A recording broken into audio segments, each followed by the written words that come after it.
Now, famously, when Hitchhiker's Guide to the Galaxy, originally in the 1990s, there was an attempt to make Hitchhiker's Guide to the Galaxy into an American film, to an actual big budget Hollywood film.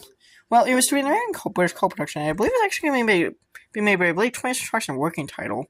Working title to handle, I believe, working title to co-finance it with 20th Century Fox.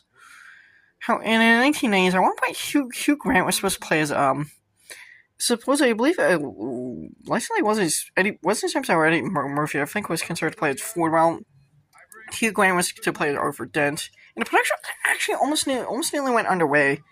However, Douglas Adams apparently apparently Fox and working title, I think, had some issues.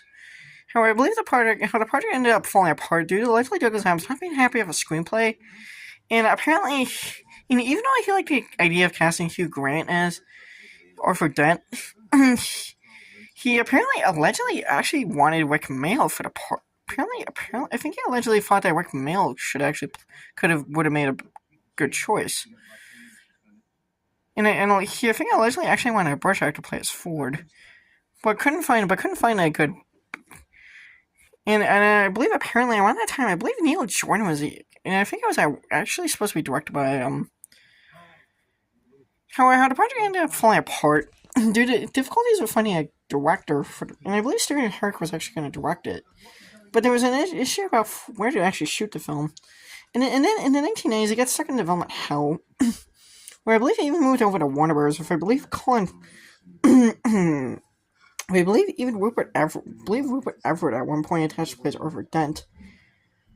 But I believe even Cary Elwes is also and I believe actually Cuba Gooding Jr. in consideration plays Ford or something. However, eventually the project kept falling apart due to issues. Due to Douglas Adams being unhappy with how production was being handled, production, which caused some delays. Eventually, by 2000, the project eventually found its hands in Touchstone Pictures and Spyglass Entertainment. However, it still struggled to find a production studio. However, it still struggled to find a director until eventually Garth James was hired to direct. And the movie eventually began production in 2003, with Martin Freeman ultimately being cast as Arthur Dent.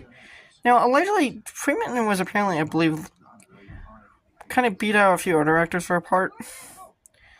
I believe the other actors, well, some other actors, apparently just some pictures that apparently suggested some other actors for the part of Arthur. However, this movie like I said, it was actually my first introduction to Martin Freeman. That's Zoe Deschanel, by the way.